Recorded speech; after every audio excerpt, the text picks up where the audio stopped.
By now, many of you are likely aware that new photographs have been released. These images are part of a collection of approximately 95,000 photos obtained from Jeffrey Epstein's estate. According to the House Oversight Committee, the images are disturbing and provide insight into Epstein and his relationships with some of the most powerful men in the world. Some of these newly released photos are now circulating, though people are still in the process of reviewing them, as the volume is enormous and takes time to analyze. At the same time, we are also learning that an attorney connected to Donald Trump has resigned. Let's go through what we know so far. First, here is Congressman Robert Garcia speaking about the photo release. He explained that just last night, the committee received roughly 95,000 photographs from the Epstein estate. He emphasized that the Oversight Committee Democrats have reviewed only about 25,000 of them so far, meaning there are tens of thousands of images that have not yet been examined. He said it will take days and even weeks to properly go through all of them and ensure that appropriate redactions are made. Garcia also noted that approximately 15 to 20 photos were released publicly earlier today, and that more will be released in the coming days and weeks. However, he urged caution, stressing that the redaction process is essential to protect survivors and the women who were abused by Epstein. Following that, several of the released images were shown. One photo includes Jeffrey Epstein with Woody Allen. Another shows Donald Trump. There has been commentary suggesting that some individuals visible in these images could potentially be survivors of Epstein's crimes. Additional photos show Jeffrey Epstein with Steve Bannon. One particular image drew attention because of what appears on Epstein's desk. A person's face has been blacked out in the photo, but the image itself is unsettling. The object visible in the background is unclear, and its nature is disturbing. The only person who might be able to explain it would be Steve Bannon himself. In that image, Epstein and Bannon are seen together, and the scene raised immediate concern. It appears to show a woman lying on what looks like a couch or a bed. That is the assumption made by those viewing the image. There are also photos showing novelty condoms with Donald Trump's name and the phrase, "I'm huge." These items have been cited as further indications of a close association between Trump and Epstein. More photos have continued to surface linking Trump to Epstein. One image shows a pumpkin carved with the phrase, "Make Halloween Great Again." Another shows Epstein sitting in a bathtub. Additional images feature Steve Bannon, as well as a massage therapy machine.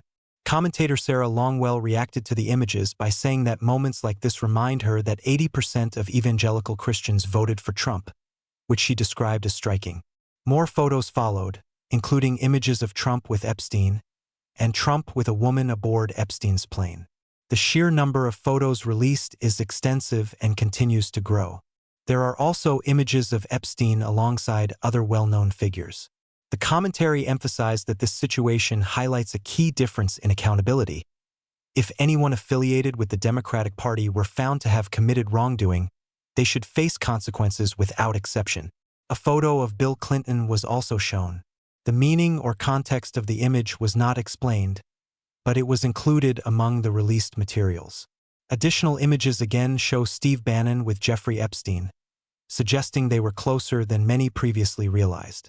The same images appear repeatedly as reviewers continue to sort through the collection, including photos of Steve Bannon, Woody Allen, and Jeffrey Epstein together.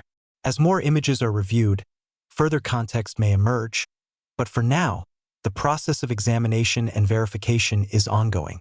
Woody Allen and Jeffrey Epstein. And then there's Bill Gates as well.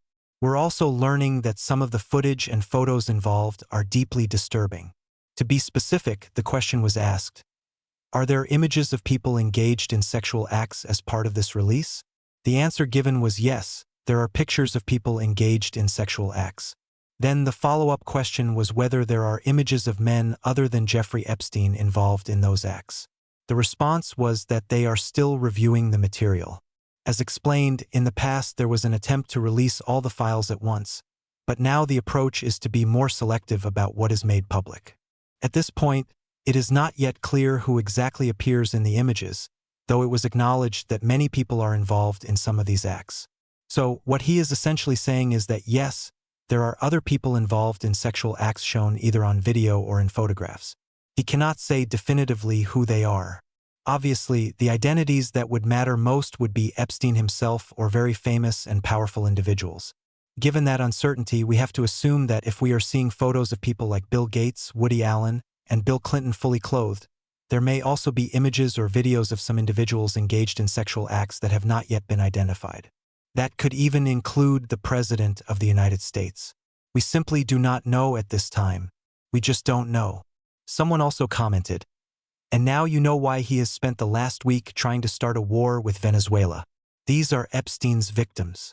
I want to move on quickly because this story is ongoing. More information will come out, and we will continue to follow it closely. As additional details are released, I will share what seems relevant. We are also learning that a U.S. attorney appointed by Trump has resigned. Julian Murray, the U.S. attorney for Delaware appointed by President Donald Trump in July, has stepped down. The state's top prosecutor resigned abruptly on Friday amid the Trump administration's efforts to install loyalists as prosecutors across the country. Murray, a former chair of the Delaware Republican Party, announced her resignation in a post on X, stating, "I cannot in good conscience allow my office to become a political football." In her statement, she cited a recent ruling by the U.S. Court of Appeals for the Third Circuit, which disqualified Trump's pick for U.S. Attorney in New Jersey, Alina Habba. Habba resigned on Monday.